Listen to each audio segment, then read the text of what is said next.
Same pod sa curve, sir. So, muna siya ang akong idea about process. Okay, so how about you, Aaron Carl Catilo?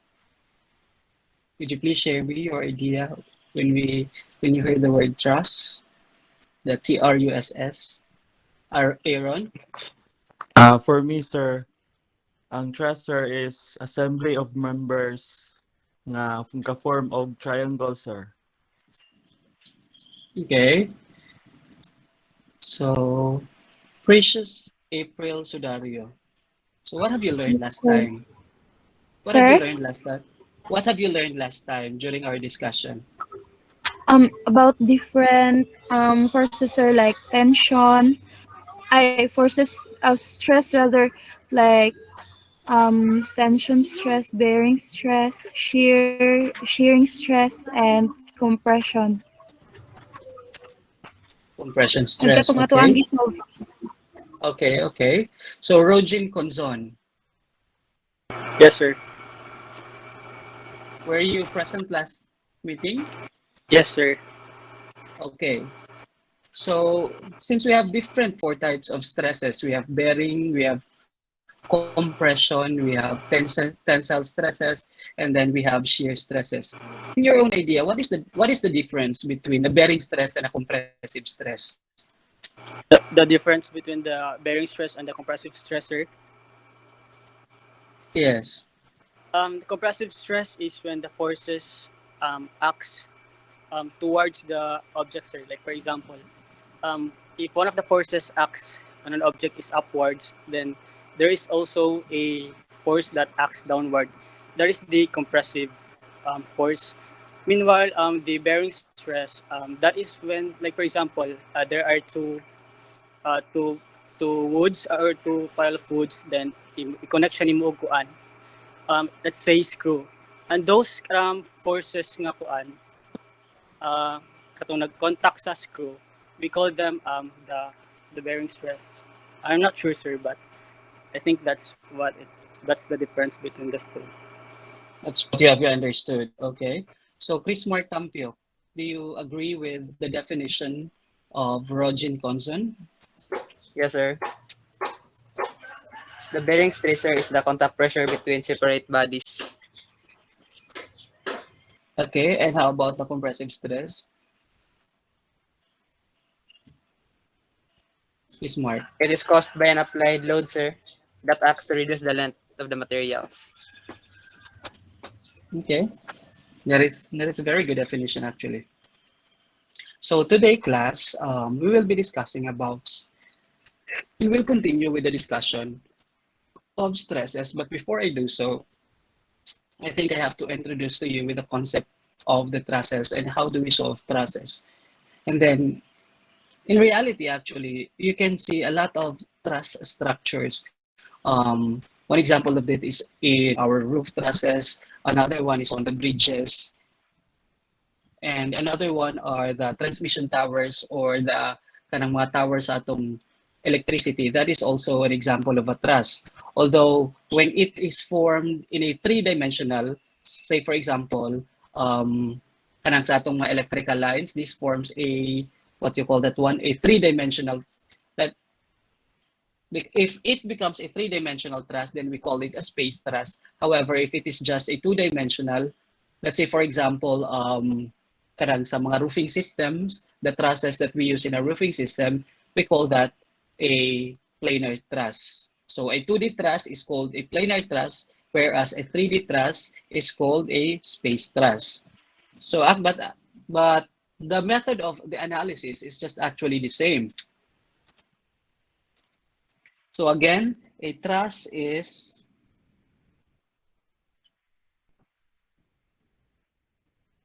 let me share my screen first.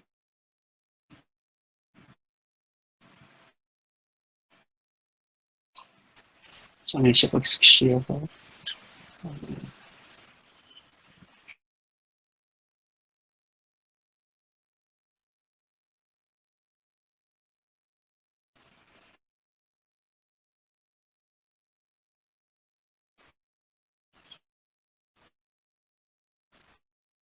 So a truss is a collection of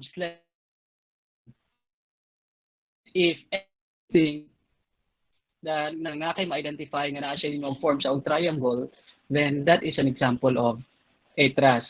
Now, nganong we use the triangle as a basis of our shape sa ato nga truss? Because triangle is the most stable shape among all the shapes nga naa sa ato karon. Let's say for example, a rectangle or a rectangle or a square is not a stable because there will be some kind of deflection. Say for example, this is, makita man niyo akong screen sa? Yes, sir. Yes, sir. Yes, sir. Yes, sir. Yes, sir. So it is a collection of slender elements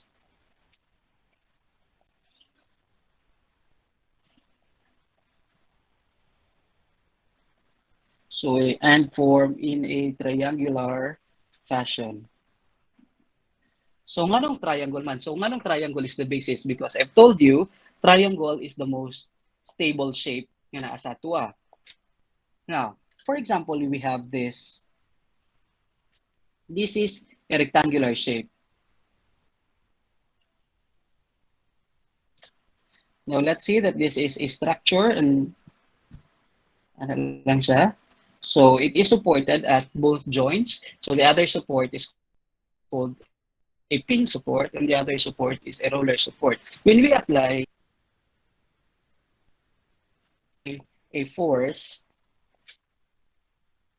let's say for example, a horizontal force towards that joint, what will happen to this structure? Class, what do you think?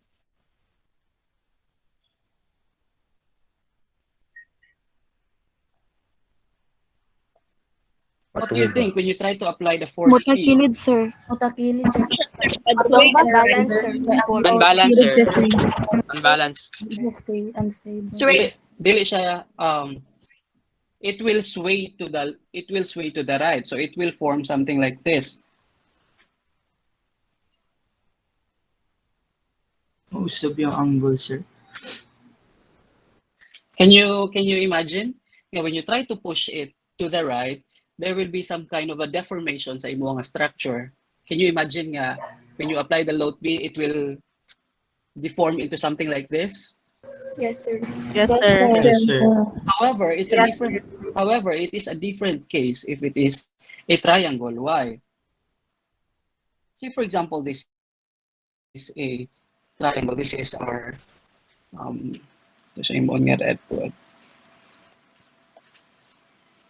because if it is a triangle,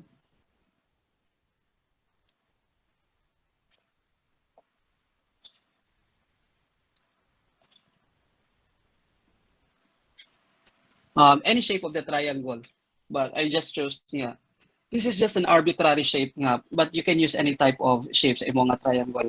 However, if this is something like, if you try to push your triangle to the right, there will be some kind of, probably there will be some kind of a deformation sa imong nga truss. However, gamay ra kayo ang may tabuan na because there will be some kind of force. The force at this joint, you call that one, huh? These are the joints of your truss. Now, the point of contact kana siya, when the point where asa gi-connect ato ang mga elements is what we call the joints. When you apply the force at the joints, then there will be some kind of, your truss behaves such that it will try to redistribute the forces. It could either be, since the force is going to the right, your reaction for the trusses will something like this. Will behave something like this. Probably this truss right here will exert a compressive force, while the other one will exert a tension force. So it's just something like that. It is even harder to displace a triangle than to displace a rectangle or any other shapes. So that's why this is the basis when the engineers before, they have understood that it is really the basis nga we should use a triangle when we do trusses. Now, these are the elements of the truss. As I've told you, we have One is the joints, the blue one. This is what you would call the joints. The joints are actually what is holding the elements together. And then we have the members, the red one. These are what we call the members. And these members can either only carry axial loaded, I mean, this can only carry axial loads in either compression or in tension. And then we also have the support. So we need these three members to be present so para maka-analyze ta sa atong truss. Now, in the analysis of our truss,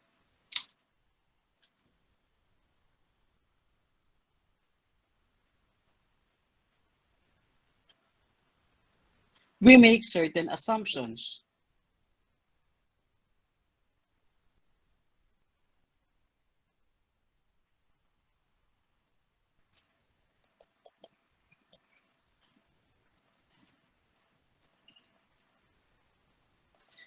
So what is our first assumption when we analyze trusses? Class, I hope na nag-study mo sa inyong lesson para paspas ang atong discussion. John Mark Gonzalez, I think, give me sir, one of the two assumptions when we analyze trusses. I think, sir, each member has to be in equilibrium. Every structure, regardless if it is a truss, if it is a beam, if it is a column, or any other elements, it has to be in equilibrium most of the time. I mean, all of the time, it has to be in equilibrium. So members that, when you say each member has to be in equilibrium, it is already given that when you do analysis in mechanics, it is given that all of the members must be in equilibrium. Otherwise, your structure will fail, will collapse, or will be unstable. So any other answer for that, John Mark? Other than it has to be in equilibrium? Kanang ang iyang load, sir, kay ma-applied siya ato sa joints of the truss, dili sa directly ato sa iyang members. Correct. So that is good. So the loads must be applied only at the joints. So number one assumption is the loads must be applied only at the joints. So unsay effect ani sa ato nga structure? Can we analyze our trusses?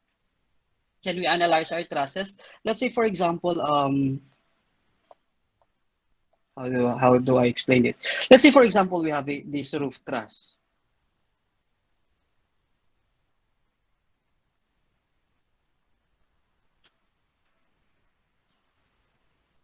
We have this.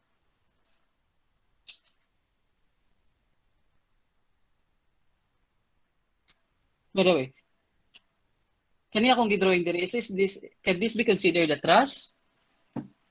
Yes, sir. Yes, sir. Okay, very good. So let's provide a support for a truss. Let's say at this point, this is a pin support, and the other one is in roller. So the first assumption is that the loads must be applied only at the joints. So by the way, what are the forces nga applied sa inyong mga roofing system? What are the forces ka kanang inyong ma-imagine nga gina-carry sa inyong nga roof truss? Tension and compression force, sir. Tension and compression, sir. Oh, yeah. No, what I mean is, unsa ang mga, let's say for example, we have, I don't know if you're familiar with it already, but we have different forces nga ma-apply sa ato ang process. Let's say for example, the weights of kanang sa ato ang roofing system, the weights sa ato ang ceiling, this will be applied sa ato ang roof, right? Sa atong roof truss. Hello? Can you imagine? Muni atong part sa atong roofing system, kani akong gidrawing diri. And then there will be some kind of kapakuni siya og hangin, wind load. Then your trusses will also be subjected with wind load. Can you imagine, class? Let's say, for example, Yes, the sir. wind. Let's say, for example, the wind is going in this direction.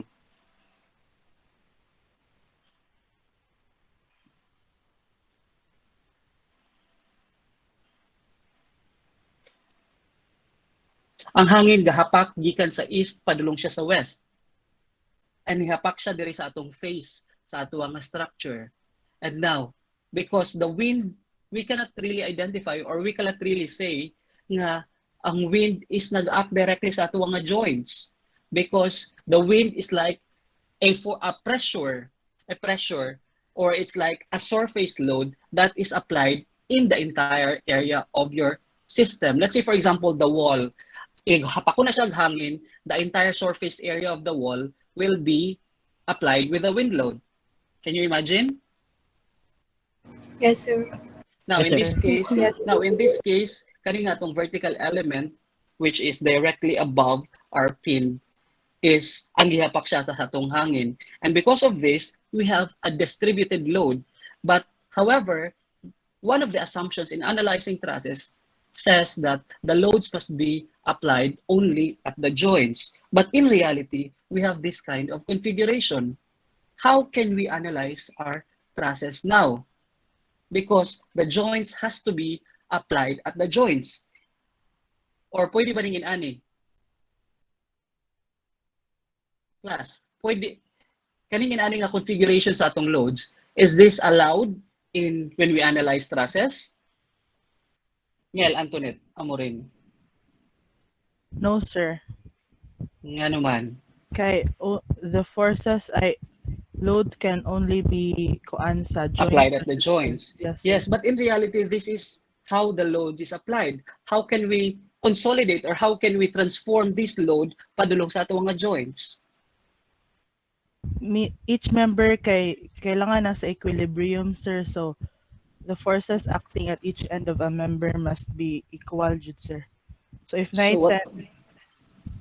So what do you mean? Kani akong gipasabot. No, this I'm asking you because in reality, the loads on our trusses are not really applied at the joints. However, these loads are applied at the entire length or the entire body of our truss. In this case, kani nga vertical, kani nga to nga king post. That is the king post, dira nag-apply to nga wind load.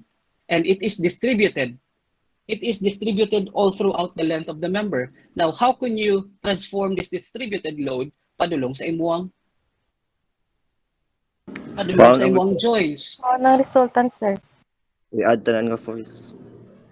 What do you mean? Diana Jane, sige, I want to hear your opinion, Diana Jane. When you say, kwao na to ang resultant, how are we going to do that?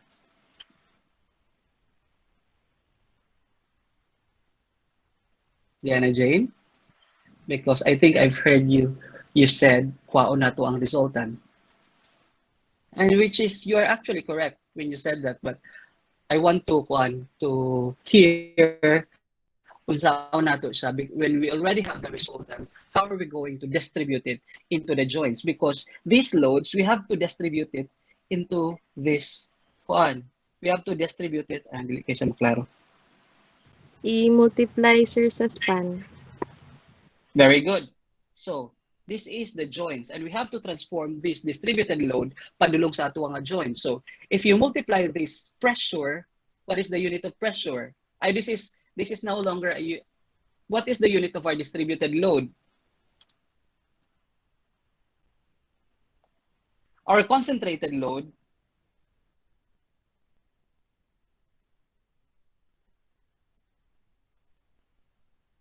what is the unit of our concentrated load?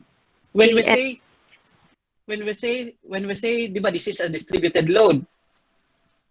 The distributed load has a unit of kilonewton per meter, but the distributed load has the unit of kilonewton, or could be any force. It could be pound force. However, our distributed load, because this one is a distributed load,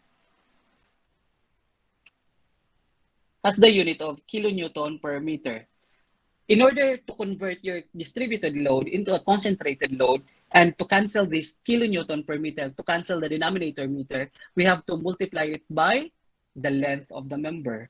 When you multiply kilonewton per meter times the length of the member, which is in meter, you cancel out the meter, so it becomes a kilonewton na lang. And you transform your distributed load, padulong siya sa imong concentrated load. Can you imagine that, class? Yes, sir. Let's say, for example, this is a 5 kilonewton, para mas masabtan. For example, this is a 5 kilonewton per meter. This is the distributed load. You apply the load at 5 kilonewton per meter. And the entire length of this truss, let's say this is, for example, a 2-meter truss. This is 1 meter, and then something like that. Ano lang, 2 meter. So, in order to get the resultant for that, kung sa may atong resultant ana class. So, 5 kilonewton per meter, since it is applied into the entire length of the member, times 2 meters, so it becomes 10 kilonewton na, tama? Yes, sir. Yes, sir. And since, so it becomes a concentrated load still applied at the center. Because, di ba? Because this is now your resultant force. This is your 10 kilonewton. Tama? From distributed load, nahimo siya nga concentrated load, which is 10 kilonewton. But still, naaragya po siya naka-apply sa atuang center, sa atuang, it is applied at the centroid of our king post. Kung saan man na siya nato karon, it is already in kilonewton, but it's still applied at the center sa atuang king post. But the first assumption says that it has to be applied into the joints. How many joints do we have for this member? 2. Two. So we have the upper Two. joint and we have the lower joint. The lower joint is where your pin or your support is connected. So obviously, what you just do is you divide the 10 kilonewton into 5. So when you do that, it becomes something like this. So it becomes 5 kilonewton and then 5 kilonewton. That's what it means. That's what it means when the statement says the load must be applied at the joints. So from the 5 kilonewton per meter, we have converted it into concentrated load, and then we apply that loads into the joints. So do you now get the explanation for this one? Although in reality, can you understand now, class? Yes, sir. Yes, So sir. although in reality, your trusses is really not subjected to a concentrated load. However, it is subjected to a pressure load, or it is subjected with a distributed load. But we have to convert that type of load, with the pressure, the distributed load, into a concentrated load, and then apply that load into the joints. Okay, so I think that is already clear. So anyone nga wala ka-gets pa Japon, let me know. So kato siya nga kuan, let's just say nga it is applied with a 5 kilonewton.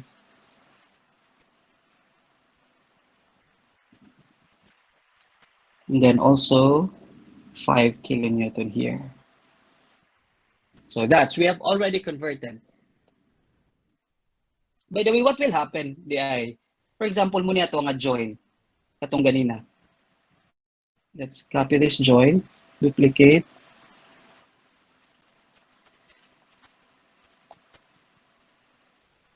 So this is the join, and then this is the 10 kilonewton. Balik, buka.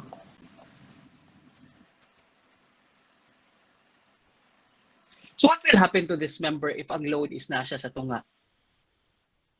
Muben, sir. Very Oben, good. sir. Information. Oben. Five moments. There will be some kind of bending na may tabo. Your beam or your king post will bend into something like that. And in the analysis of truss, we are avoiding bending. That's why we move the loads padulong sa ato nga joint instead of analyzing the truss into something like this, because if naa siya diri sa tunga, or if the load is not applied at the joints, then there will be some kind of bending sa imuha nga member. And we are trying to avoid bending. Now, in the joints, how are these members connected? Maglantaw ka By sa imong nga truss. Let's say for example, sa ato nga roof truss or sa ato nga gym, or if kakita mo kanang mga gym sa inyo, if musulod mo sa gym sa inyong kuan, try to hangad sa inyo, and then look for the trusses. And then kita agi unsa pag-connect ang imo nga mga members sa imo nga truss. Yes, Diana Jane? connected by pin, sir. Yes, they are it is, we only assume that it is connected by pin, but in reality it is rigidly connected. Welded, sir, welded. Some of the members are welded together in the gusset plate, while other Gusset plate, members, sir.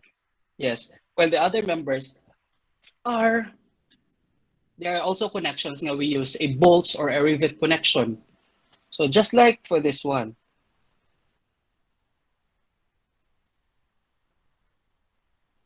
So just like this one. So this is what you call a gusset plate connection. So these are the members of your truss. Can you see it? Kaning nga mga sky blue. Yes, sir. Yes, sir. So these are the members. So these are the members of our truss. And at a particular joint, this one, they meet at a particular joint. Actually, this is not a pin connection, because these members are rigidly attached to each other, meaning to say that moments will try to develop in these members. But for simplicity, if the one, when you try to extend your forces, and when they meet at a certain joint, let's say for example in this one, kani ako ang giredan. Can you see it? Hello? Yes, sir. Kana ako ang giredan, kana that one, this is where your forces meet. And when you have that one, when you have that configuration, we can easily assume that this one is a pin connection, because all the forces will just pass through each other. There will be no some kind of bending. This is different from basta when there is no when the your forces meet at a common point, we can easily say that that is, or we can easily assume this is a pin connection. So that's why it is the assumption all the joints of the truss is pin connected is based on this assumption, because all the centroids of your forces meet at a particular joint. So this is how you connect your members. Another one is, since there is no bending, ato na siyang i-X.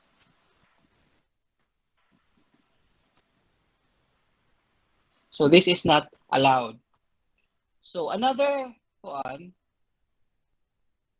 when we analyze trusses, what is the second assumption? We already know that the loads must be applied only at the joints, and then we already know how to apply different types of loads papunta sa ato nga joints. And then, what is now the second assumption when we do the truss? No moment, sir. Yes, no moments. When we say, unsay pasabot ana, when you say it is no moment, the our truss cannot carry moments. Unsay pasabot ana? No moment, sir, kay murag i-assume pod na connected by pinta ng members. Correct. When we say there's no moment developed, meaning to say that all the joints are connected by a smooth pin. So all the members are connected by smooth pins. So there are only two assumptions. Number one is the loads must be applied at the joints only. And the second one are all the members are connected by smooth pins at the joints. So this is now the explanation nga nung we say that it is a smooth pins, because when it is a smooth pin, so what is unsa day property sa ato nga pin? The property of a pin is kanang there will be no moment nga ma-develop sa ato nga structure. Can you unsa man ni? Pa-visualize ninyo class unsa ang pin connection? Like your member is just free to rotate. If your member is free to rotate, meaning to say it is not being restrained into a dili siya kanang mutuyok ang imo nga member. If you not Frictionless rotate, pins, sir. yes. Ha? Frictionless nga pins. Yeah. Yeah, frictionless nga pins. Smooth pins. So there will be the effect of friction is negligible or it is not considered. So let's try analyzing a particular truss. Let's say for this one, let's try to analyze this one. Since ato naman siyang gidrawing, let's try to analyze this truss.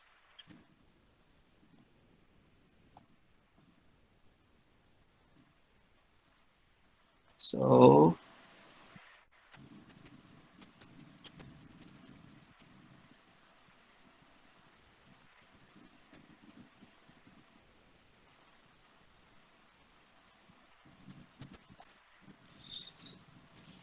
let us identify that this is the point A, point B, this is point C, and then this is D, and then this is E. So these are the joints. So we have joint A, joint B, joint C, joint D, and then joint F. So let's say this is 2 meters. Ito siyang alistan lang og color para dili siya kanang libog. This is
Oh, sir. horizontal and vertical, meaning to say it cannot move either vertically or horizontally. That is, your point A must be the location of your point A must be the same all throughout the analysis. Your location A cannot move either horizontal or cannot move up or down. That's why you have two forces in horizontal and vertical to counter that movement para dili siya mogimok. If, for example, mogimok na siya, let's say, for example, at point A, since you are not, what do you call that one? You are not restraining the movement in horizontal direction, then your joint A can either move to the left or to the right when you apply the load. Can you get that, class? That's why wala tay restrain dirang gapita. So in this, I am just assuming that this is AY, and then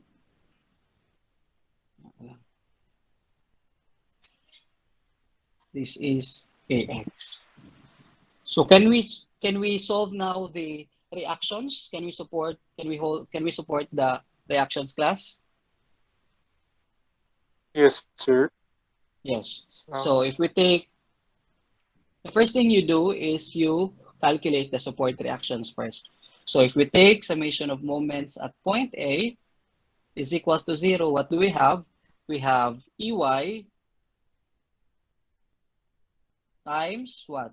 What is the moment arm of EY? 5 meters. 5, sir. 5 5, meters sir. is equals to what? Do we have when we take summation of moments at point A? So what is unsa may counter ana niya? 5 times 2 meters, sir. That is the 5 kilonewton times 2 meters. So therefore, your makancel ang imong meters and ang imong 5 san makancel. So that's why you only have EY is equals to 2 kilonewton. So we know that EY is already 2 kilonewton. What else? If we take summation of forces vertical is equals to 0, what do we have? Class. So we have AY plus EY is equals to 0. Tama? Yes, sir. Yes, sir. So that is, however, your AY plus 2 kilonewton is equals to 0. So you have AY is equals to negative 2 kilonewton. So we assume that, by the way, unsa ni akong assumption diri sa AY? Is it a compression or a tension assumption? Compression, sir. Compression, sir. For AX, is it compression or tension? Compression. Compression, sir. Compression or tension? Compression. Compression yung mga sir. assumption. Compression, Padol sir. just sa Compression, pin. sir. Compression. It is compression because when you say when the joint, for example, you really have to understand the concept of compression and tension, because if dili mo makasabot ana, then you will be having a hard time dealing with this one. So if the force is towards the joint, padulong siya sa ato nga joint, what is this? Compression, sir. So that Compression, is sir. compression. Compression. And the effect of compression sa atong member is that mo shorten ang atong member. Tama? That is the effect of compression load. Gets? Yes, sir. However, when the force is going to the right, it is going away from the joint, this is what you call a tension load. Tension, sir. So in this case, May elongate. in this case, is this towards the joint or away from the joint? Towards the joint. Towards the joint. Towards the joint, So sir. this is also a compression load. So summation of forces, what is our AY? So this is 2 kilonewton, but I will just, ako na siyang alisdan unya na siya. This is another example. And then para dili ta makuan, so this is compression, and then if we take summation of forces horizontal is equals to 0, how many forces going to the right do we have? Forces Yes, going to sir. the left is equals to 5 kilonewton plus 5 kilonewton is equals to 10 kilonewton. Okay? Sir, excuse me, sir. Yes? Kaning AY, sir. So, tension is sir kay negative ang answer. Yeah. Kasi Since we assume it to be compression, then we can conclude that AY is 2 kilonewton tension. So, pwede na ito siyang drawing direct balik para may mo na ito siyang attention. Let's duplicate this one. And then,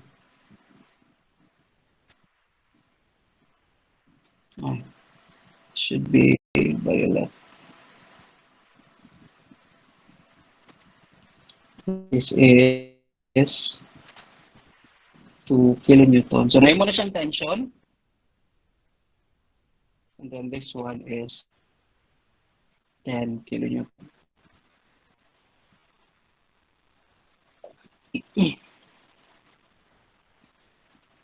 So we have already calculated the external supports. Now, when we analyze stresses, we have two methods. We have the method of joints, and we also have the method of sections. By the word method of joints, meaning to say, we inspect each joints. How many joints do we have? 5, Five, sir. Class. sir. 5, sir. Five. 5, sir. So in the method of correct. So in the method of joints, we will be analyzing 5 joints. So we will be drawing 5 different free body diagrams, one for each joint. So let's say, for example, we will try to analyze this joint. We will try to analyze joint A. So this is how you do the method of joints. So try to analyze. Let's say we isolate joint A. What do we have now? So this is your joint A. Sulat sa tadere. Free body diagram of joint A. So what do we have? So this is your joint A. So what are the forces? Naay sa AB, sir. AD of AC. So we have the forces. This one. It's too thick. I don't like that one. So this one. So this is your AB. And then, unsa pang nga force ang connected at joint A? AD. AD, AD, sir. sir. AD. Alright. AC. We also have AD. And then we also have AC. AC. So this is also AC. So FAC, this is FAD, and then this is FAB. And now, let's go on atong ibutang ang atong mga forces. So at joint A, we have 5 kilonewtons. This is the external load. This is 5 kilonewtons. And then we have a vertical going down. This is 2 kilonewtons. And then another force going to the left. This is 10 kilonewtons. Kung sa pa yung mga force na wala nato na capture? Wala na, sir.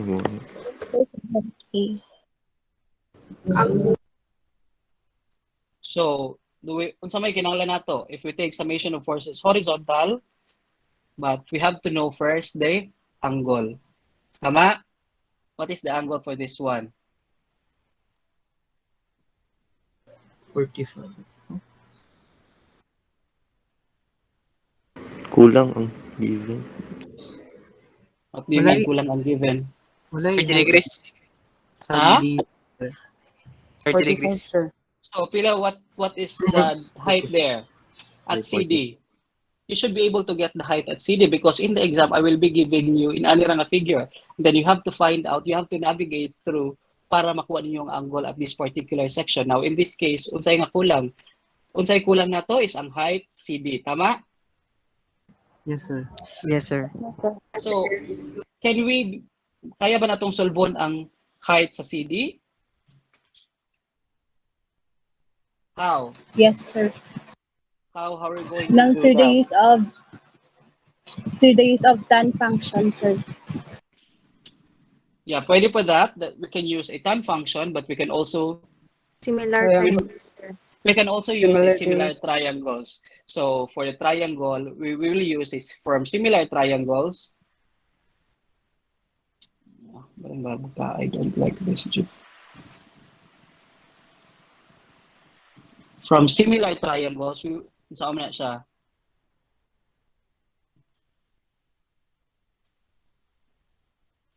We have 2:5 is equals to CD is to what? 3. 3, correct. Very good. So CD is pilay height sa itong C3, that is 6/5 or 1.2. Tama ba? 6/5, yes. So if this is 6/5, so this is 1.2 meters. So now we will be able to get the angle here. So what is our angle theta? We can now use what trigonometric functions are we going to use?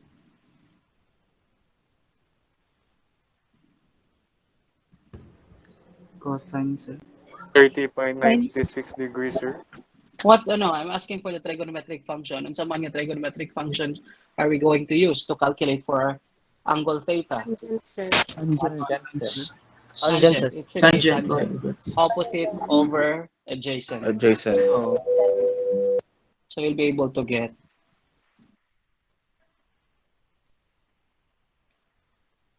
tangent theta is equals to 1.2 meters over 2 meters. So what is our tangent theta? Kila class? 30.96 degrees, sir. 0.96. 96 degrees. 96 degrees.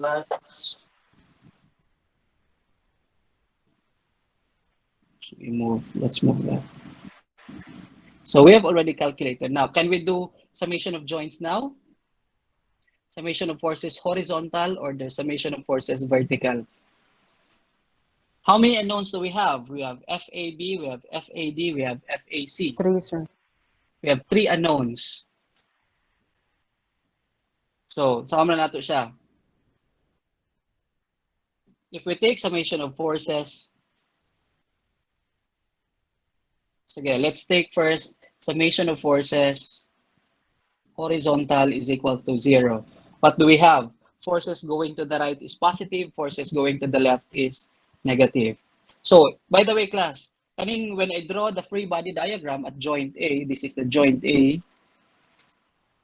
I specifically assume that members FAB, FAB, and FAC are what? What type of forces it is? Tension, sir. Tension, sir. Tension, sir. Yes, I assume that these members are in tension. If in turns nga nigawa siya as negative, then in reality, these forces are in compression. Okay? So that's just para dili mo malibog of what kung saan siya pag-assume. Is it tension or compression? Just assume it as tension. And if it turns out to be the negative side, then that force is indeed compression. Okay? So what are the forces going to the right? 5 and AC. 5 kilonewton plus AC We have equals 5 10 kilonewton, sir.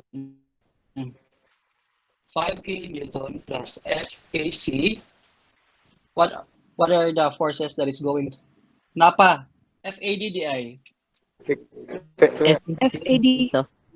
So, sir. FAD, pila ni? Cosine Cosine 30.96 degrees. 96, sir.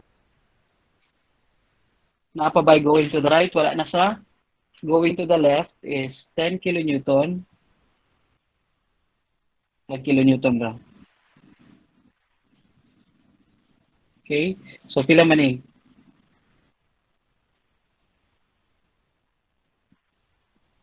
By the way, class, because in the method of joints, it's not necessarily that you have to start at point A. You can start at any joints such that makakuha ka og kanang you start with a joint nga pinaka saan na siya kanang pinaka less og members na connected. So is it a good idea that we should start first at joint A? No, sir. No, sir. No, it is not. Yes, sir. It is not a good idea to start at joint A because we have three unknowns. We have force in AB, FAD, and FAC. Now, unsa may a good point to start dire? Point E, B. E, sir. sir. Point Point B, B, sir. sir. Joint E. Point B, sir. Point E, It's joint E. either point B or point E.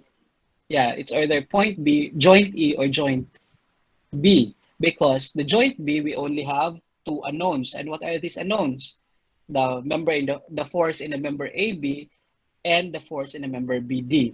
Also, at joint E, we also have two unknowns because we also the force in the member DE and the force in the member CE.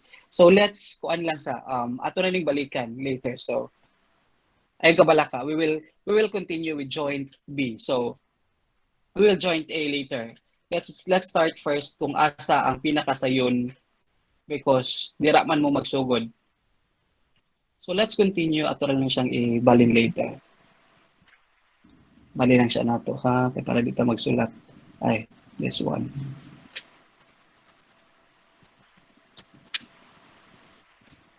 So let's start at the free body diagram.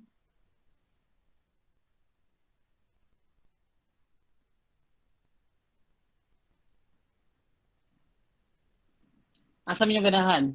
Joint B or joint E? E, sir, sa E. E. E. So, okay. Sir. Let's start at joint E. So, let's draw the joint E. So, inaadirang dapita. This is the joint E. So, this one, let's duplicate this one. So, we will try to isolate joint E. So, we'll only try to isolate joint E. So, I will assume that the forces are going FDE and FCE are tension. Ngano ganito? Ngano ako siya gi-assume as tension? This is just my kuan ha. This is just my preference or methods. But if you assume it as compression, there's no problem. Also, it's just that depende nimo ug asa ka mas comfortable mo assume. But in my case, I always assume that the members are tension para if pakuha na ko siya as negative, then I know that that is compression. So this is F, DE, and then this is F, CE. And then we have an external load nga 2 kilonewton. This is 2 kilonewton. And then, what is this angle? Let's say that is beta angle. So we can calculate our beta angle as what? Tangent dash. How are we going to calculate for our beta angle? 1/2 over 3. Ha? 1.2 over 3 or 2 over 5. Pwede na Japon siya. Kamu na bahala. So in my case, I will just use 1.2 meters over 3 meters. So pila ni siya class? 21.8. Pila? 21.80, sir. 21.8 degrees. 18? 80, sir. 80, sir. 80, 80. sir. Kana? Yes, sir. So, if we take summation of forces vertical, makuha ba nato? So, positive going Yes, sir. Makuha, sir. So we have, so what? What is the positive component of, what is the vertical component of FDE? Yung 2 na, kaning may ani nga na-solve ninyo nga 21.8, please store this in your calculator so that inikuan ninyo dili ayon i-round off ni nga value diri ha. Okay, so unsa to? So we have, is it what kuan? Unsa vertical component sa tong FDE? 2 kilo. 2 kilonewton. Ha? Yeah, we have 2 kilonewtons Times 1.2 over 3. times Plus. Plus, yeah, that's plus only. Plus, what? 30.96. Ay, 1. FAD sine 21 point. Correct. What's ito? FDE Sine 21 point. Sine 30 point, ay, sine 21.80. sine 21.80 degrees. So our FDE is what? So we have negative 2 kilonewtons divided by sine 21.80. That is FDE. So pila tong FDE? 5.38 kilonewtons, sir. Negative 5.38. Negative 5 point. Negative 5.39. Ano sa to? 39 5. kilonewtons. 5.39. I-type daw kay para dili magkakuan.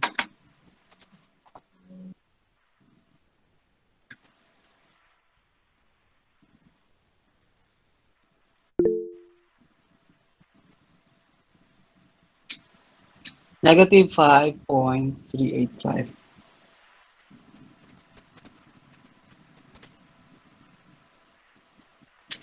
So we already know that our Compression ni siya, sir. Compression ni siya.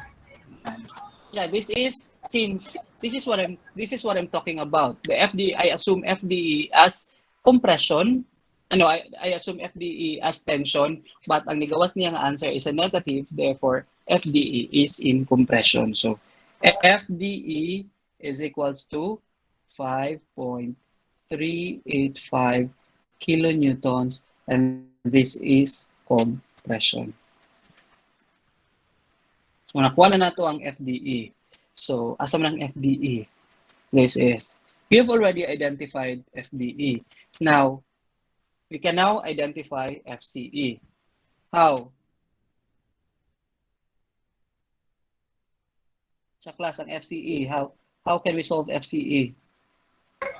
Horizontal, sir. Horizontal If we take summation of forces, horizontal is equals to 0, what do we have? FCE Equal to 0, sir. 21.80. plus FCE. DE cosine. FCE times cosine of 21.80 degrees. FCE is equals to FDE cosine pila to 21.8 is equals to 0, but FDE is 0.928. so now in this case pila ang atong FDE? We are interested in FCE, so we transform FDE padulong sa kuan sa pikas. Tama no? Hello? Yes, sir. Yes, sir. Yes, sir. So ato siyang i-transform. This is FDE cosine 21.8 degrees. Then therefore FCE is equals to negative times negative 5.385 kilonewton cosine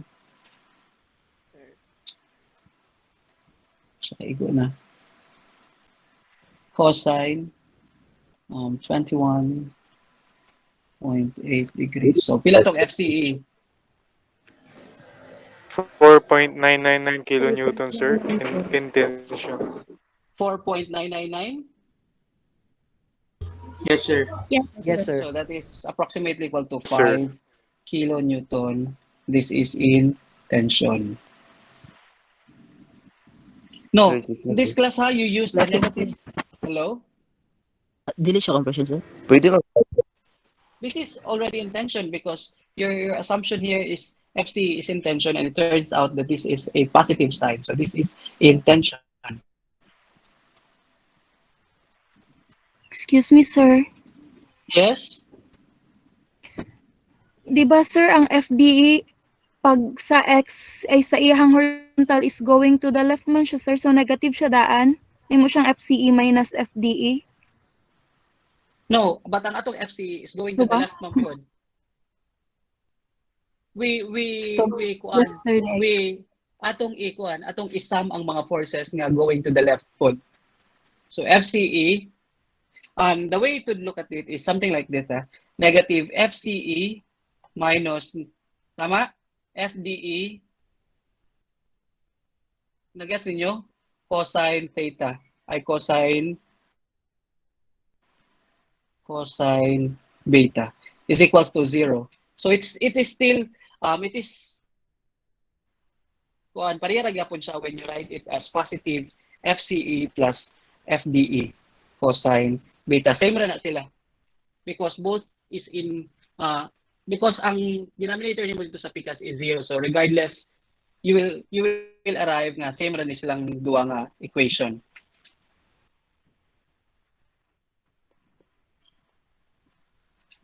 So we have FCE is equals to 5 kilonewton tension. So any questions durang dapita?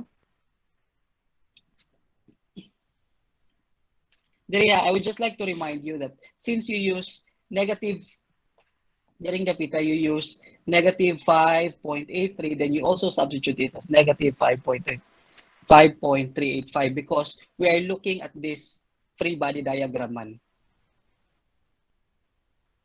We're looking at the free body diagram for this one, not unless you make another free body diagram and then you convert that compression, you convert that tension into compression na.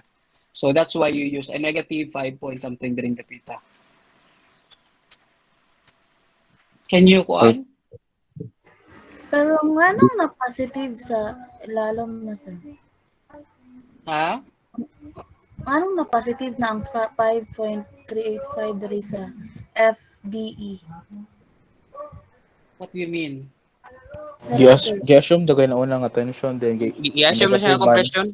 Compression Compression siya. naman muna may positive na.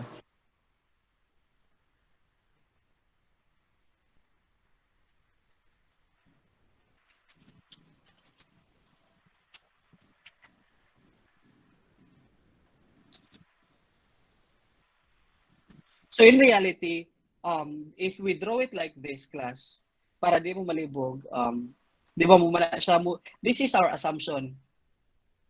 Mumaya tong, this is how we assume the free body diagram. This is how we assume the joints, the forces in our joints. But in reality, ang naitabo niya is something like this. We have 2 kilonewton, and then this one is still in tension because nigawa siya nga tension. But on the other one, this becomes compression. That is naitabo. This one is FDE. Then this one is FCE. When you convert this, because kani ba, this one, kaning negative 5.385, this is a compression, di ba? Hello? Yes, sir. Yes, sir. So, Yes. in reality, mo gyud ang may tabo niya. Negative compression.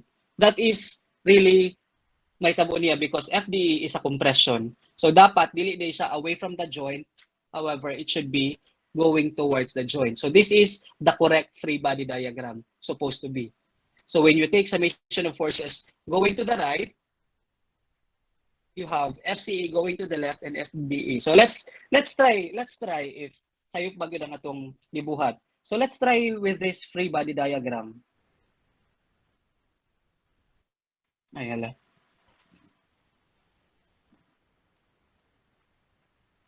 Let's duplicate this one. If we will still be able to get 5.385 and 5 kilonewton.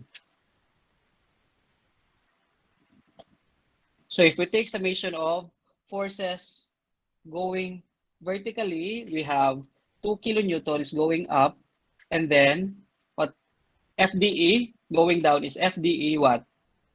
Sine 21.80. Ha? 21.80. 10.80 degrees, sir. 21.80 degrees. So FDE is still 2 kilonewton divided by sine 21.80 degrees. So still we will still arrive with 5.385 kilonewton. And this is still compression. So these forces, the way we solve it is pareha ra gyud siya. So regardless if you assume that it is going towards the joint or it is going away from the joint, whether you assume it is in tension or the other one you assume it is in compression, o unsa gyud ang tinuod nga sign mo gawas gyud na siya in the end. Now, in this first diagram, kaning diri nga yellow, kaning diri sa left side, I assume that FDE is in tension. Tama? I assume because it is in tension because the arrow is away from the joint. Pagawas siya sa joint. I assume that is in tension.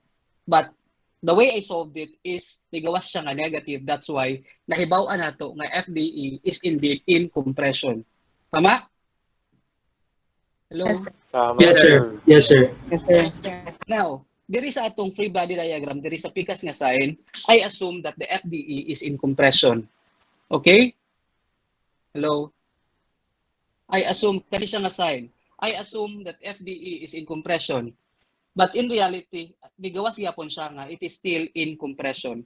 The answer is positive 5.385, and since this is in compression, then this one is correct. So regardless, your assumption whether it is in tension or compression, ug unsa yang tinuod nga kuan, ug unsa siya nga tinuod nga force, whether it is in compression or in tension, mugawas ra gyud na siya. So we come up that FDE is indeed compression regardless if ang atong sign is in tension or compression in our assumption, because mugawas ra gyud na siya when we do the analysis or when we do the equilibrium equations. Okay? So how about if we do the summation of forces horizontal is equals to 0. So I assume that FCE is in tension. There is a because I assume that FCE is also in tension. Tama? Sa first na to nga free body diagram, I assume that FCE is in tension. Correct? Yes, sir. Yes, sir. Yes, sir. Yes, And then sir. we come up the solution that FCE is indeed in tension. Okay, correct? Now let's try if mugawas ba gyud siya nga FCE is indeed in tension using this diagram. So FCE is unsa may force natong towards padulong sa right. We have FDE cosine 21.8 degrees equals to the force going to the left, and that is just FCE. Correct? Yes, sir. Yes, sir.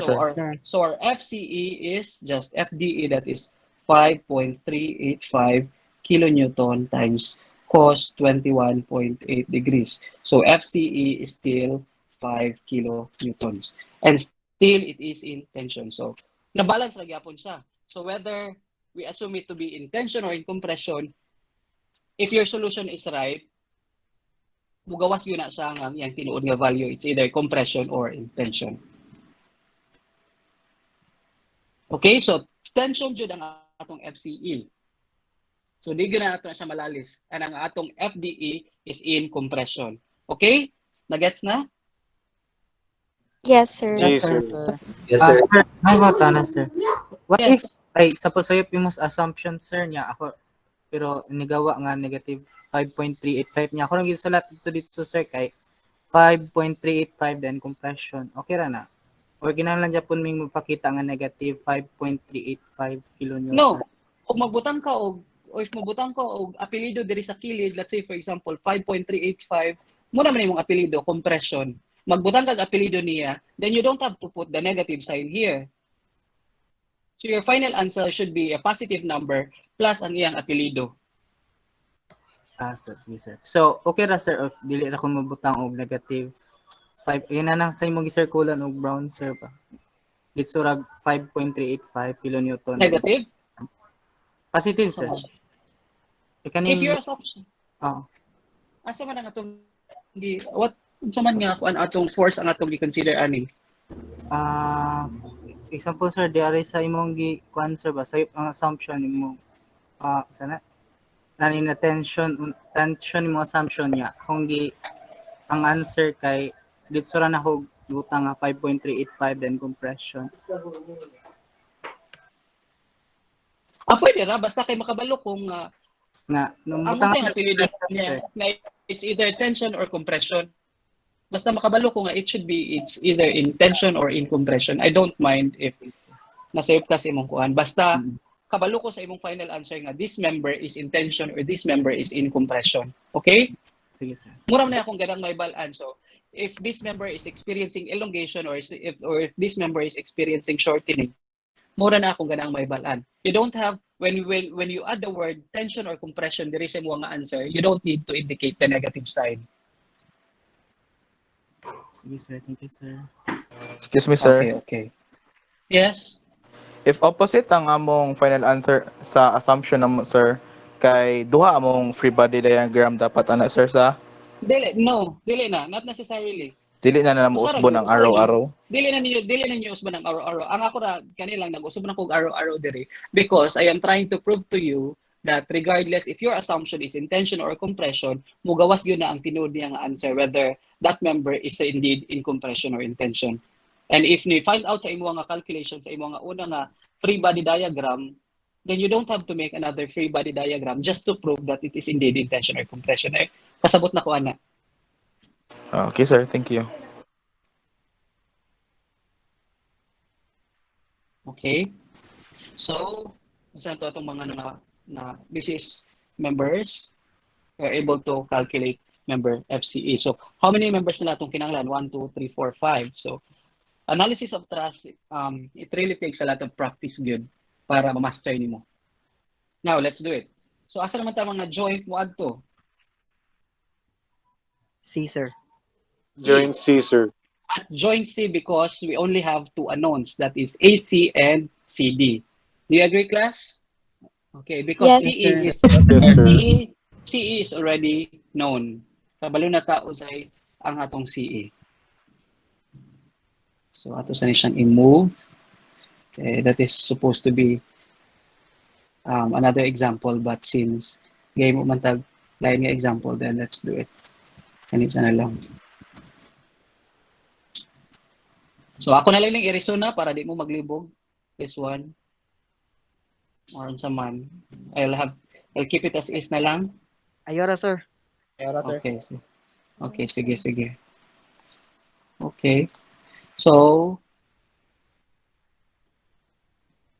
FBD at so this is I want you to kuha na FBD at joint. Dapat na-adjun mo yun ani because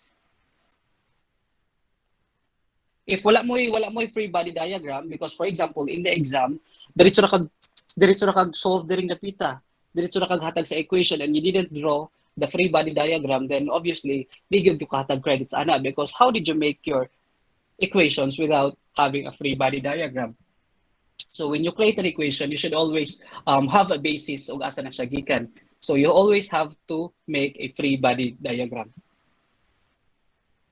So at joint C, siya i-move na lang kay this is a second page, lain na siya nga page. Ay. This is a free. So at joint C, yun say atong mga forces at joint C.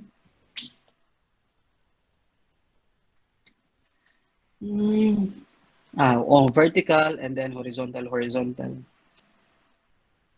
So this is, and unsa man ang atong FC. If nakasolve na mo class, let's say for example, FC, we know that FC is already tension. Tama?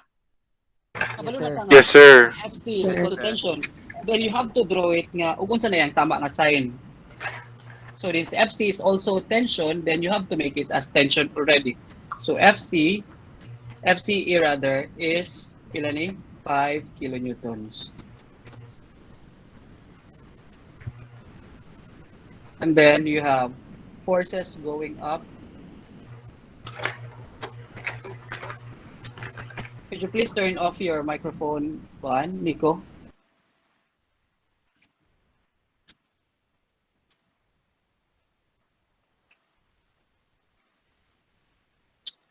Yeah. So this one is FCD. AC, sir. FCD, and then this is FAC. Just by looking at it, we know that FCD is 0, right? Yes, sir. Yes, sir. Because Yes, sir. there are no forces wala siya force nga mo counteract sa iya. So we know that this is already 0. And then FAC is already 5 kilonewton. And this Kilonewton. is, yeah. So just for presentation, we know that when we take summation of forces, vertical is equals to 0. We have FCD is equals to 0. We know that. And summation of forces horizontal is equals to 0. We have FCE. FCE is equals to FAC.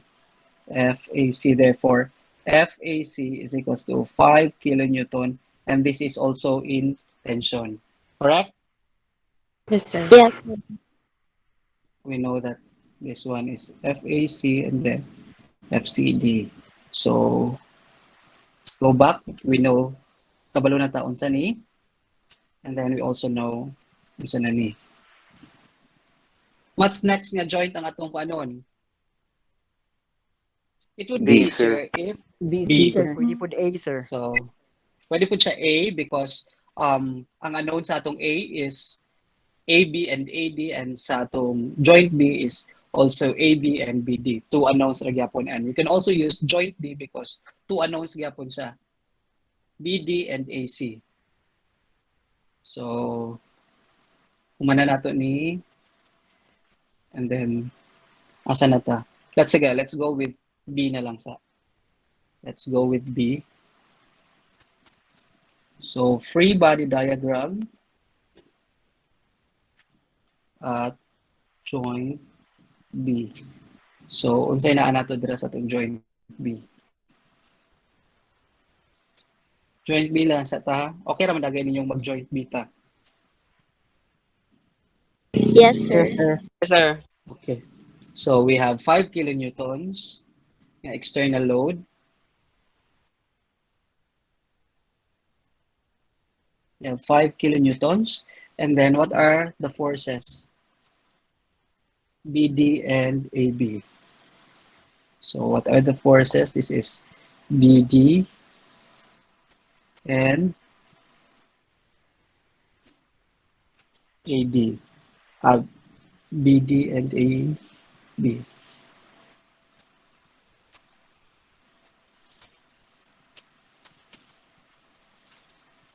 So, what is this angle? We have to know this angle. And so man siya, let's alpha, beta, let's say ano na lang siya, sigma. Let's use sigma na lang siya sa darang kapita. So what is that angle?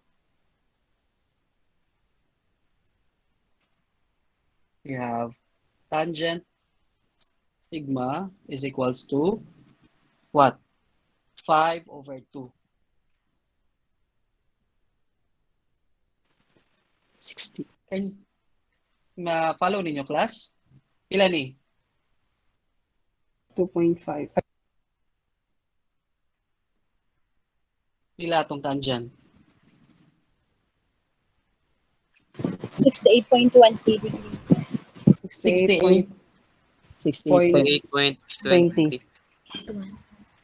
Tama na akong isulat? Yes, sir. Yes, sir. So I assume AB as tension and BD as also as tension. So if we take summation of forces vertical, can we automatically take summation of forces vertical? Is this the right move? Is equals to 0? Na may Duha vertical, sir. maka-variable BD, lang. sir. Duwa nga tong unknown. Napaman So sa might as BD, well, sir. yeah, so might as well we take summation of forces horizontal first para makuha nato ang usa. So we take summation of forces horizontal is equals to 0, and then positive 5 going to the right.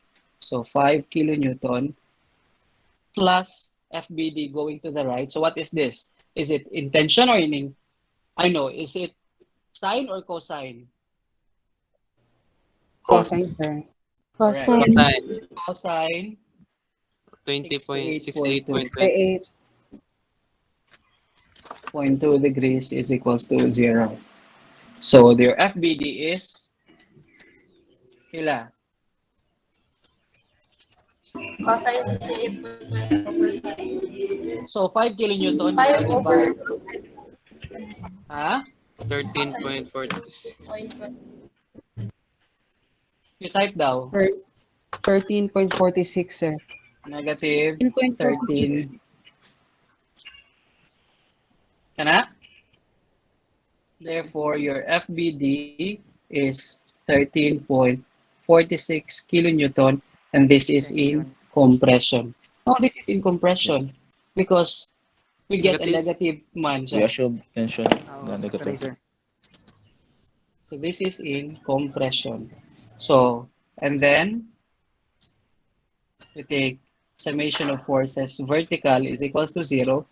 What do we have? Ganahan man dyan mo nga negative sa, sige, ato siya nga negative. So negative FAB, dayong, minus F FBD cosine, what? sine Sine sine 68. sir 68.20 degrees. Sure ka? Vertical man, no? Should be that, no, the other one should be in sine. This should be sine. This Cos should be sir. in cosine. Ha? Your reference angle is naman diri sa right. Diri man ka. If your angle is, if Ayo. your reference angle is this one, if your reference angle is this one, then this one should be in cosine. If your reference angle is kaning diri sa violet, but your reference is angle is naman diri sa atong Ako naman vertical sa nga Y. side, sa Sa Y. y-axis Nali man sa siya. Y. Oo. Okay, sir. This one is should be sine. So pila man ni supposedly. So FBD sine. So 5 divided by sine 68.2. So pila man na? 5.39, sir. 5.39. 5.385 na 39. Japon. Oh, so pareha ra Japon na siya sa katong ganina 389 kilo newton. So this one should be Ah, 5.389 kilonewton. This is in compression. So you should always write like this, ha? If this is a negative, then you write it down as positive and then butangan og apelyido nimo. So this one, so negative FAB going down, pila man ni? And then negative, unsa pa? Negative, unsa pa man ni? Cosine, FBD sir. FBD, FBD cosine, cosine 68.20 is equals to 0. So pila man? FAB. So we are interested in FAB. So FAB is, so we multiply, ay ano na lang. So ang atong FAB, we transpose the negative FAB padulong dito sa right side. So it becomes positive. And this one is negative. FBD cosine 68.2. Then FAB is equals to negative. FBD is negative 5.385, negative 5.389 cosine 68.2 degrees. So pila tong FAB class? 2. 2. Two, So sir. this is 2 kilonewton. And FAB is 2 kilonewton tension. Did we assume that it is in tension? Yeah, correct. FAB is, we assume that FAB is in tension and then igawa siya nga tension, then that is correct.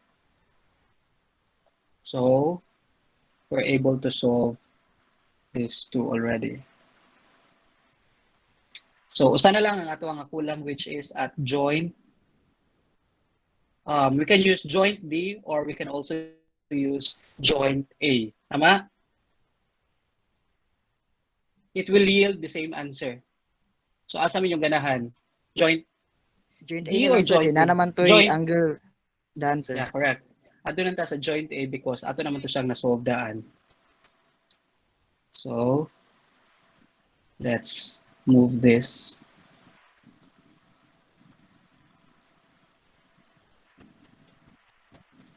Ana. So this is FBD at joint A. So we already know unsa niya tong kuan. So we have to identify that FAB is in tension. So this one matches. We already know that FAB is indeed tension. Correct? Ato na siya na-solve as tension. Hello? Yes, sir. Yes, Yes, sir. And then sir. and then we have at joint A, we have to be consistent that it should be in tension. Is this in tension? Yes, sir. So this is correct. This is correct na ni siya. 2 kilonewtons. And FAC, have we calculated FAC? Is it in tension also? Yeah, FAC is Yes, also Yes, in sir. sir. tension. Yes, 5. We sir. know that FAC is Yes, also sir. in tension. Correct. So 5 kilonewtons. So ang unknown na lang is FAD. Correct? So we can use either summation of forces horizontal or summation of forces vertical. Asay mas gamay og forces, it's the vertical because we only have FAB, 2 kilonewton and FAD. But if we consider forces horizontal, then we have 5 kilonewton, 10 kilonewton, FAC and FAD. So upat. So I think mas maayo if we take just summation of forces vertical because tulura. If we take summation of forces vertical is equals to 0, unsay atong mugawas class? Vertical. Positive, we have 2 kilonewtons. Unsa pay positive? FAD, sir. Plus FAD. FAD. What is Sine. that? Is it sine or cosine? Sine. Correct. Fine. Fine, sir. Sine. Kila tong angle theta na to? 30.96 mo na sir. 30.96, correct. This is 30.96 degrees is equals to 2 kilonewtons, ha? Negative 2, sir. Asa man ang negative 2? Vertical. Is equals to 2. 2 kilonewton, sir. 2 kilonewton. So therefore, cancel naman siyang 2 kilonewton with this 2 kilonewton, then FAD is equals to 0. Tama ba? Let's confirm if AD is indeed 0. If we take summation of forces horizontal is equals to 0, what do we have? Positive going to the right is 5 kilonewton plus 5 kilonewton, the FAC, and then is equals to 10 kilonewton, no, plus another pa, plus FAD Cosine. cosine theta 96. is equals to positive 10 kilonewton. And then this 10 will also cancel out. So still FAD is 0. equal to 0. So we know that FAD is 0. So FAD is just a redundant member. So pwede nang wala ang FAD. So we know that this one is 0. And then you create a summary table. Summary.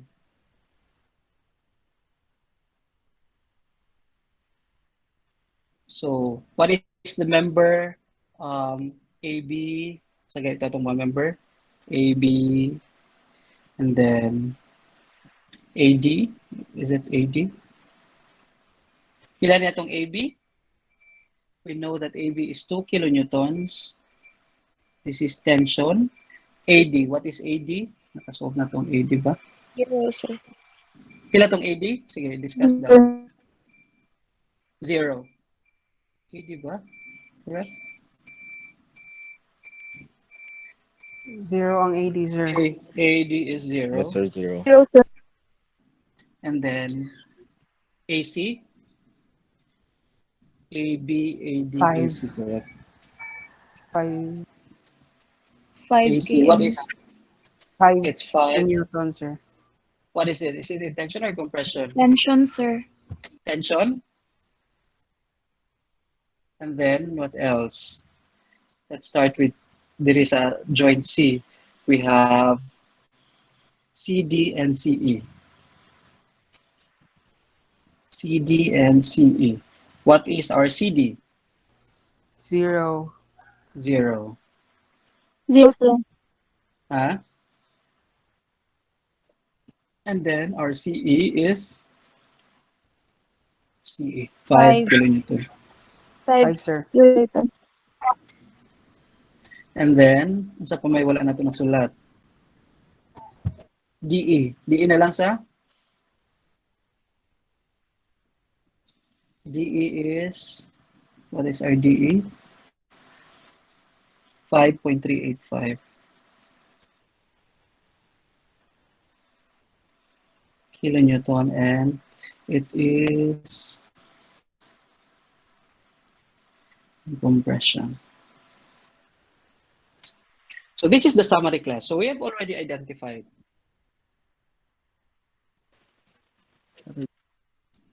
BD po, sir. BD, sir. Napay BD, sir? Yes, sir. Sa itong BD. What is our BD? 5.389 na job. 5.385 kilonewton compression.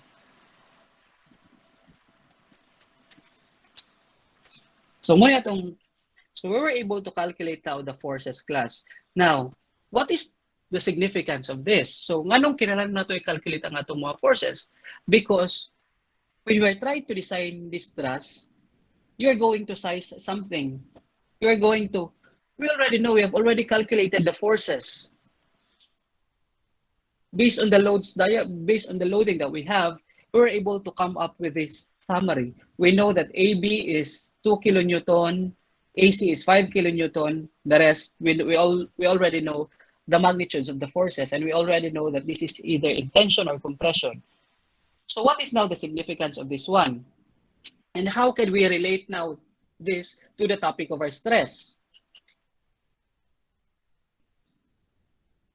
Now, because of this, we will be able to size our members. Because of this, may balaan na nato nga, what is the maximum? If I am going to use a material, let's say for example, I'm going to use a material as a wood, in order for me to design this truss, then I know the stress of my wood. Then therefore, I will be able to calculate the required area to resist these forces. Tama? Or if say, let's say that you're going to design this as you use the material, instead of wood, you're going to use a steel or an angle bar. Then knowing because each material has a capacity in terms of stresses, and that is called the internal stresses. Pila ang maximum capacity that these members, let's say for example, a steel. Let's say you use the material steel. You use the material steel. You're going to design this truss. You're going to size up this truss. What is the required area if you're going to use a steel so that maka-accommodate sa 2 kilonewton force? Something like that. For steel, we know that the maximum stress for steel, compressive stress for steel is, for steel, we know that this is a grade 6 steel. There are different types of steel. We have a grade 40, we have a grade 60, and then we also have a grade 33 steel. So let's just say we're going to use a grade 40 na steel, and that is, the stress for that steel is 275 MPa. You will be able, these stresses are already available sa mga books, sa mga when you do experiments, when you're going to calculate for the stresses for your members, you will come up that for a regular steel, a grade 40 steel, it has a magnitude, it has a capacity, or the stress, the tensile capacity or the stress for this one is 275 MPa. So let's say for example, you're going to size for the member AB. So unsa man nimo ron? So AB. What is the stress? Unsa ganitong formula? Force Over area, sir. Area. So AB, let's say AB, you're going to size the member AB. So the area AB is So what is the area for member AB? So member area AB is equals to force. What is the force? That is 2 kilonewton. So, or that is 2,000 Newton. That is still the same. Can you get that one? Yes, And sir. then therefore, Yes, sir. you know that the stress is in tension. So this is 275 Newton per mm squared. So the Newton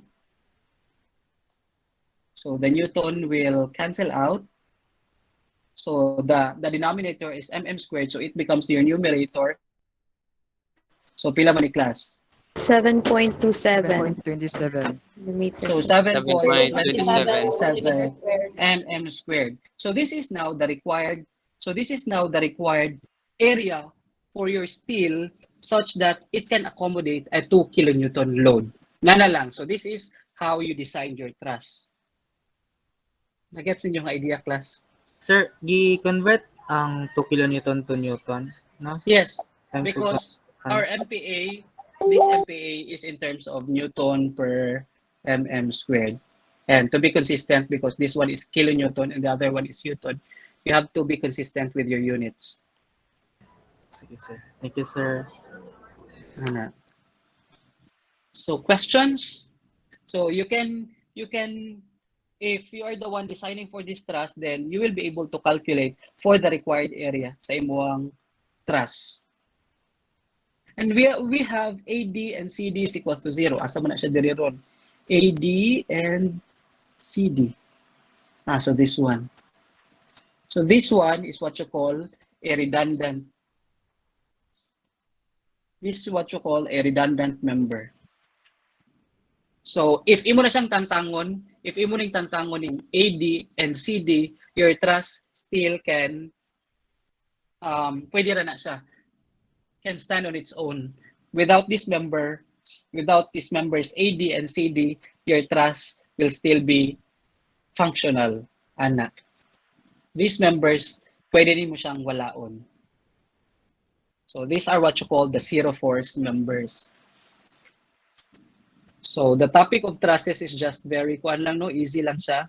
Tayo. So you will be able now to calculate for the stresses. Sir, question. Yes. Sa methods of joint, sir, ba, if maghimo og free body diagram kay mag-require pa ka nga maghimo og ka ng imaginary lines sa kuan sa x and y components of forces and I given angles. No, not necessarily. Pwede lang. Basta kay you have to put your angle lang yun. And then pag lanto na ko sa inyong equation, ma-follow na nako na siya. Okay?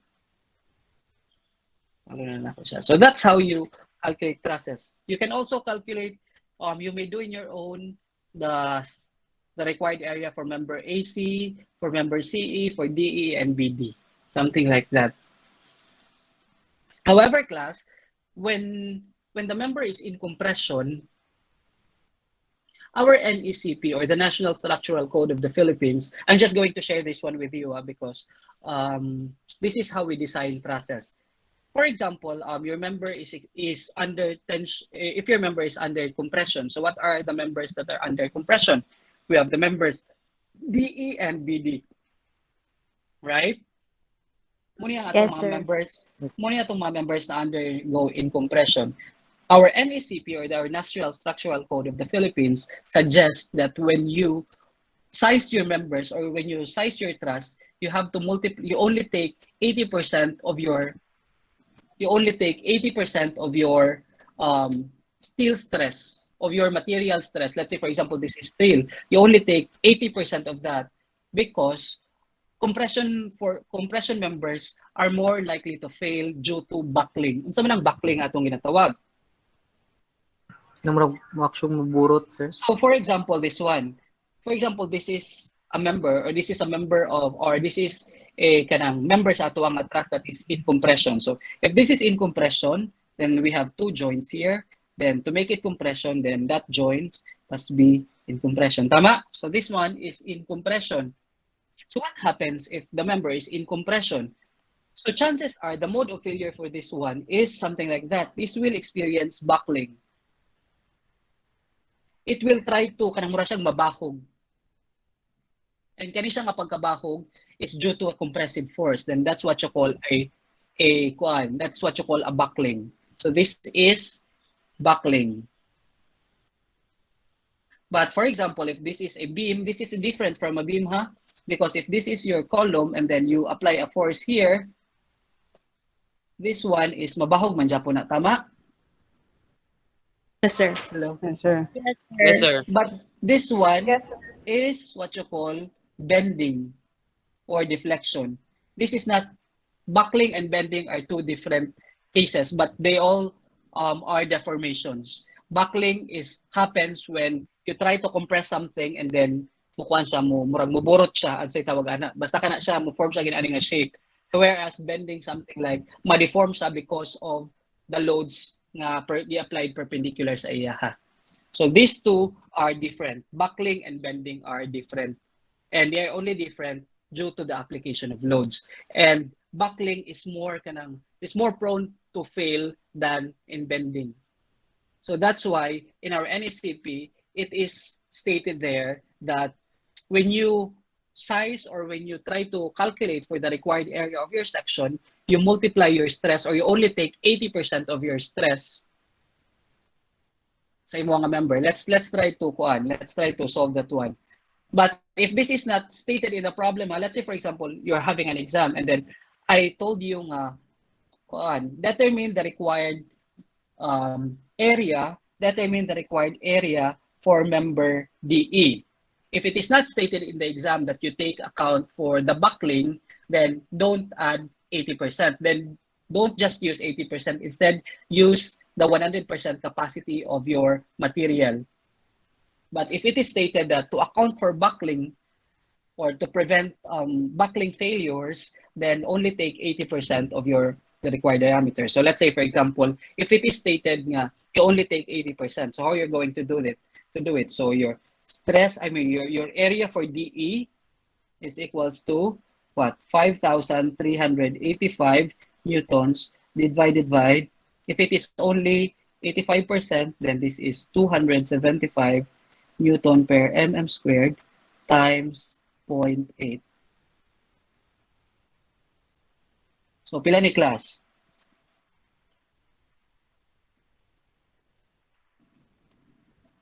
So this factor right here is to account for buckling failure.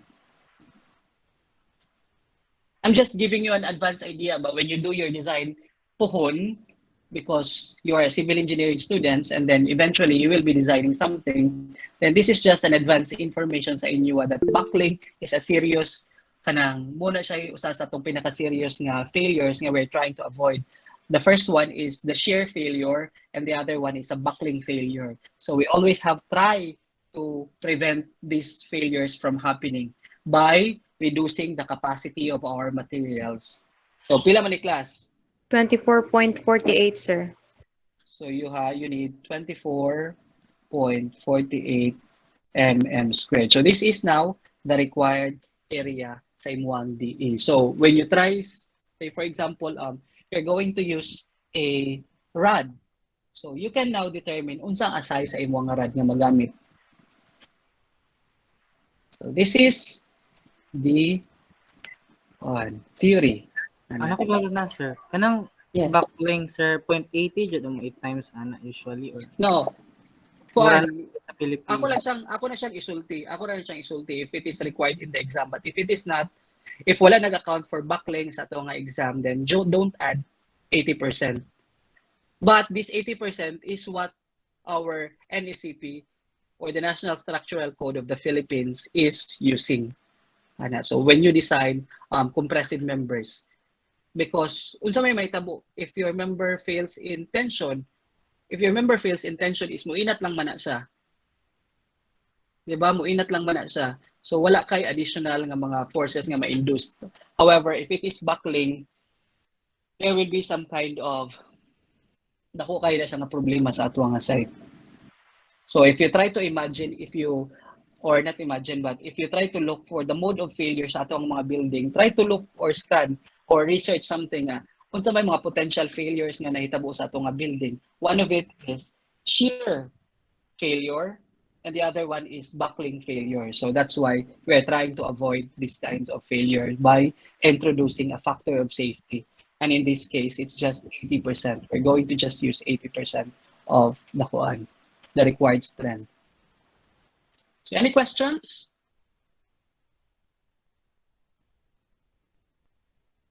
Questions, class?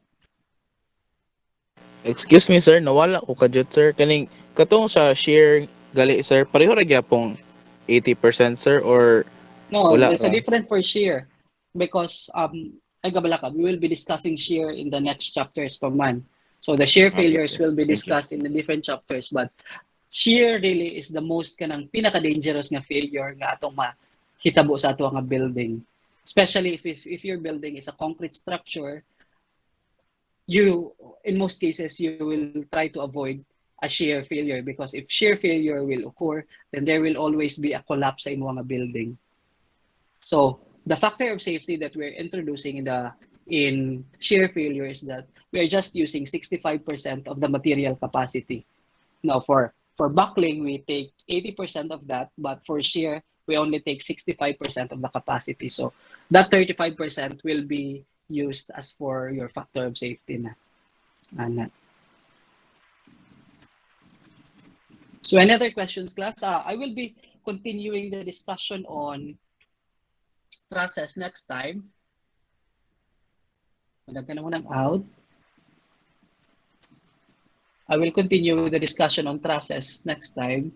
So, okay, I think this topic is really very important, especially sa mga civil engineering students.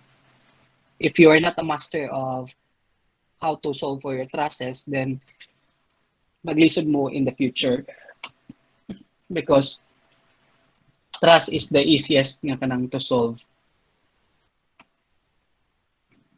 And in most cases, or if makagraduate mo civil engineer as a civil or if may mong civil engineer in the future, mag-design good mo og truss whether or if dili man gani at some point in your life maka-experience jud mo on how to calculate for your trusses. So this topic, remember that sa trusses is very important. And also your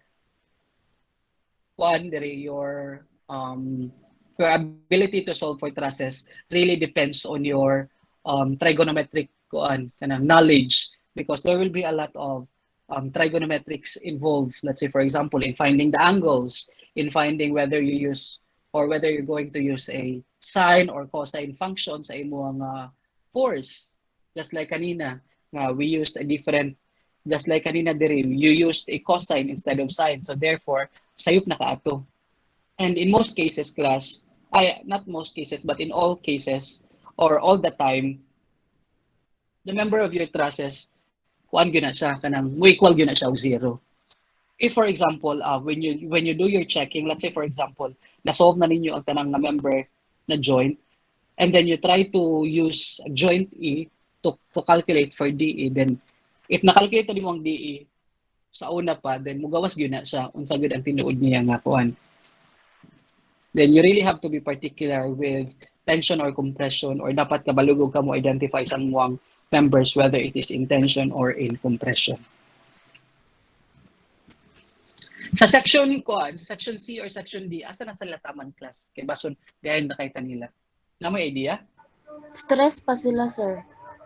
Stress pa sila. So Pero mas una pa sa examples mo sir, maproputi lang yung examples. Lagay.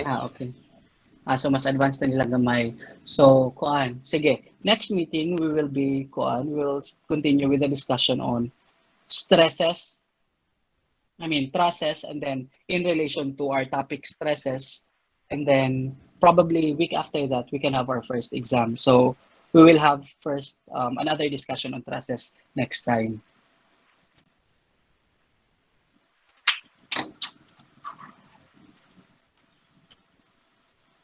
Questions, class? Basta yun ang method of section ani sir? We will be discussing next time the method of sections. The method of section sections is different from the method of joins in the sense that in the method of sections, you will be involving a lot of cuts. Because in the method of joins, you really have to go through each joins to calculate for the member forces.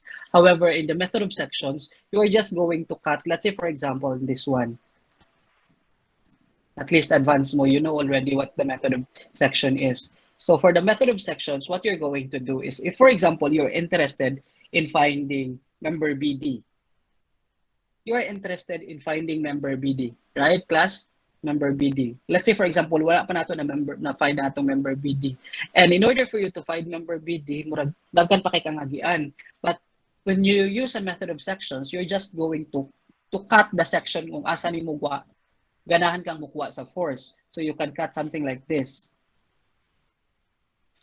And then you isolate either the left or the right free body diagram. And then from there, you will be able to calculate the force and member BD without having to go through the joints. Basta something like that. We will be discussing method of sections the next time. And for me, method of joints and method of sections are just pareha lang sila nga sayon lang. It's just that the method of sections are dali if you are only interested in finding the members on a particular member without having to go through each particular joint para ma-solve nimo ang mga members.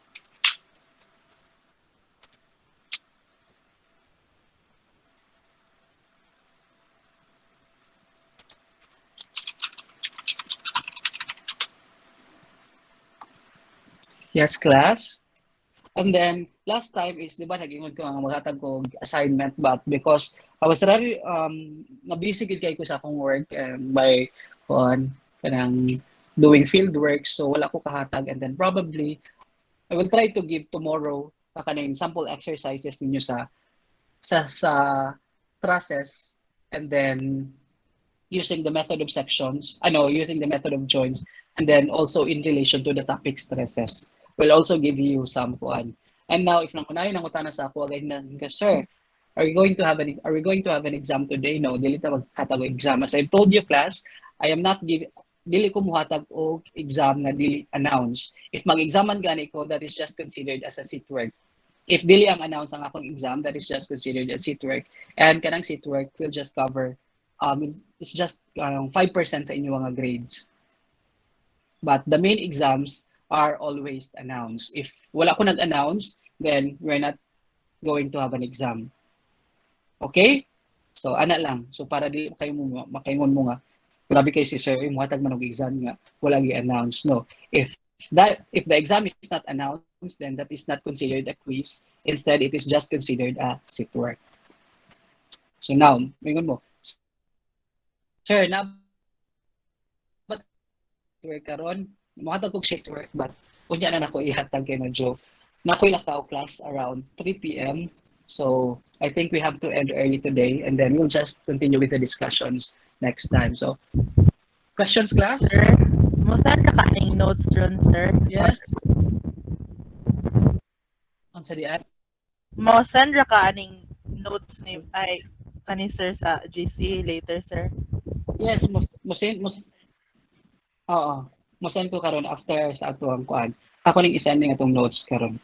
Okay, thank you, sir. Questions, class. So I'm going to end at mga 3 going ana. Basta kay will kuan. We will end early today. So instead of using until 4, so mo kuan lang ko. Yes, balik na sa tag-meet on Saturday. Our next meeting will be on Saturday na sad, but I'm going to give you assignments para namoy ma-practicean. And then if namoy ka questions or kalibgan ka bahin sa assignments, then you can just PM me directly. Ayaw gi-PM yung mga classmate. Kay baso niya tuganan mo og sayop or something. Like mutala kasi mong classmate, inani man gutong gitudlo ni Plantera sir or ginani gitudlo ni Buenavista sir. Ana. So baso niya sayop ang matudlo ni Planteras or Buenavistas. If you are not sure, and if your classmate is also not sure, then just communicate with me directly. I don't mind nga mukuan mo na mo'y pangutana sa ako or kuan something. Ana. I always entertain questions if kuan Kinahanglan siya sa atong pag-eskwela, sa inyong pag-eskwela rather. Questions, class? Questions about trusses? Sayon lang, no? Sayon lang trusses or kung ano lang yun siya. The trusses, discussion sa trusses is just taas lang yun ni. Lengthy lang siyang process but if you get the concept, yun really. Ang importante lang manggo diri is you have to understand the concept. You have to understand nga if the force, if na-identify na nimo ang force as tension and then you move to another joint, then you have to be consistent that that force is in tension. Ana lang. For example, at joint A, you calculate that member AC is in compression, and then you move at member CD, then you have to be consistent that member AC is in compression. Ano lang, dili lang jud siya, dili lang ka malibog anang dapita. Mura jud na ang basic concept. You have to be consistent whether your member is in tension or in compression because if dili ka consistent dirang dapita, then masayop gyud ka. Dili ma-zero ang imuhang trusses. You will have an excessive loads nga no sir, dili man ako ma-zero ang akong mga forces, dili mo balance ang akong mga forces. Because probably nasayop ka sa imuhang tension or compression. So you really have to you really need to know saan siya pag-analyze and to have to identify. Sir, nakipungta na. Yes. Nang pag makuha na nimo ang answer ka ng example lang tension na na-solve na nimo. So pag abot mo sa usa ka joint, Joint. dili na ka mo assume. Dili na ka ma-assume. Sakto na to. Oo. If imong, let's say at point A, kani nga particular member is in compression, let's say at point A, you assume that this particular member is in tension, and then it found out, after calculation, you found out that this member is in compression. Then when you move to another joint and that member is still connected to that particular joint, to another joint, then since imo naman itong na-identify that that member is compression, then when you move to that another joint, then you have to be consistent that that member is really in compression. Okay? Okay, sir. So you have to carry, let's say for example, nigawa siya is negative 5 kilonewton. And then the assumption, your assumption is tension, but nigawa siya as negative 5 kilonewton. Then you conclude that 5 kilonewton compression. Then pag abot mo sa another joint, you have to be consistent that it is now positive 5 kilonewton because mo naman to imong conclusion dito sa ubos. It is, you know that it is positive 5 kilonewton compression. Then pag abot mo sa another joint, you make it as positive 5 kilonewton but consistent nga compression siya. So you draw that member towards that joint na siya. Towards that joint. Nagets ninyo class ang akong pasabot? Yes, sir. Yes, sir. Yes, sir. So dapat consistent lang ka sa imong whether it is tension or compression. Ana lang. Questions from Kim. Kao Kim. Oh, so unsa may atong pagtulunan karong adlaw? Unsa may imong nalibgan and then we were able to answer it karon. Kinsa, sir? Ikaw, Kim, isa ni? Kim Cloyd. Wala raman, sir. Okay raman. Okay raman, sir. So katong usa nga Kim.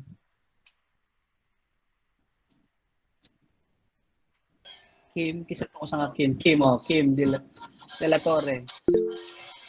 Medyo naglibog pa ako gamay sir kay lang astud kay diri madungog man duro. Nag-adjust ko sa akong volume dito na ako matunggan mga may record sa katong may record para mabalik na ako sir kay mas tayo. Oh, okay. So Clint. So what can you share, Clint? Clint Heronda. Do we have Clint here? Yes, sir. Oo. So unsa may imong pag nakatunan karong adlaw? Could you please share to us? Akong nakatunan, sir, is ano lang, sir. Ewan gitolo, sir, kay mostly sa akong question, sir, ako raman pong gipapangutana sa akong mga amiga. Okay. So unsa man tong mga question nga specifically mga imong gipangutana or ato na ba siyang natubag? To answer, ay dili jud siya as in ay to be specific, sir, kay kanang malibgan na ako pag solve, sir. Na ako ra pong ginapangutana, sir. So sila ra pa yung mangutana nimo ana. Okay. Ay, sir, excuse me, sir, nakipangutana. Yes. Kanang nanong i-icon, sir. Zero na amount sa kuan na pwede Sa raman ka siya. Di ba? Ay ka na sa AD o sa CD, kung sa use sa zero na amount sa iyang